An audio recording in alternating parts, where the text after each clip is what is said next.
Peace came to Marigold in a flash. I will be grown up, she thought, and then I will be dead. I miss my sister, Rose would say. I must write her a letter. You have become quite a letter writer, Marigold would tell her, and she would smile in her little room. And Rose, so far away, would see that smile in her mind's eye. Being gregarious as she was didn't preclude having a mind. Marigold had explained it. You must learn to trust people, Rose would say. The more you trust, the more you can afford to lose. You must swell the ranks, she said. Turn the page, she thought in the playpen. Turn the page. She could see the zebra, striped as it always was. How dull, she thought. And Marigold turned the page, not because Rose told her, but because she wanted to. Sharing with bunnies. Before the bunnies came, there was a beautiful garden filled with all manner of flowering things. The things were all white. Mother was not prone to color. White tulips underplanted with Virginia bluebells. It was spring. Summer was different. There was not enough sun once the trees leafed out.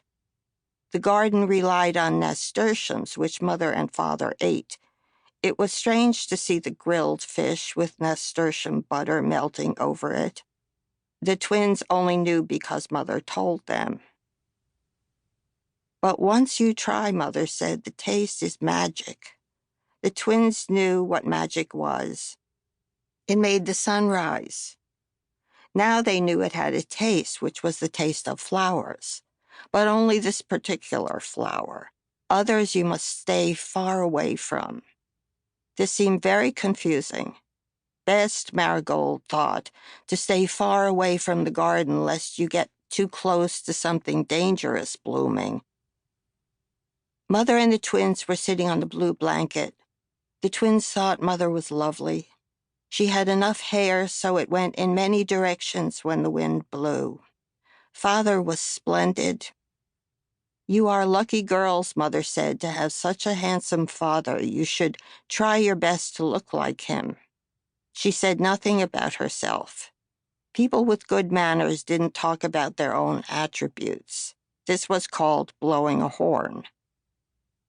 Mother had paused in her weeding. She was sitting with the twins on the blue blanket that was kept in the shed for exactly this purpose. Nostalgically, the twins had their heads in her lap. The heads bumped from time to time. Long ago, this is what they remembered.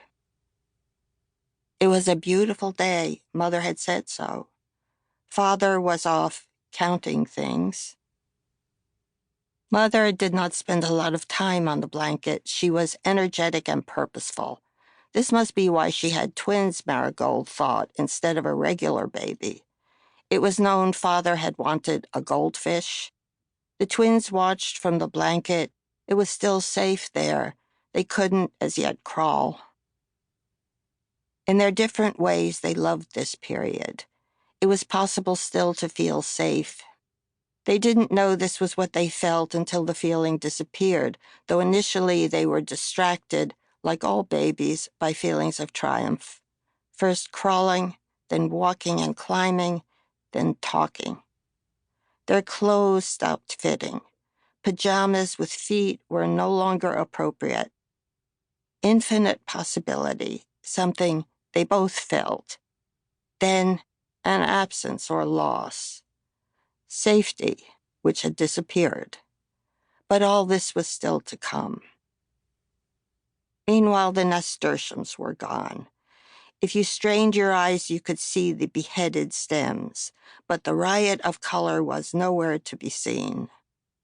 Rose and Marigold didn't know this. They had never seen a riot of color. This would have been their first. Mother was kneeling down, then standing up. Mother was struggling. Rose could see, to master her distress. She is trying to be calm for us, Rose thought, so we will be calm. Marigold, she thought. To keep listening to this audiobook, I've left you a link in the description so you can do it, at no cost thanks to Audible's 30-day free trial.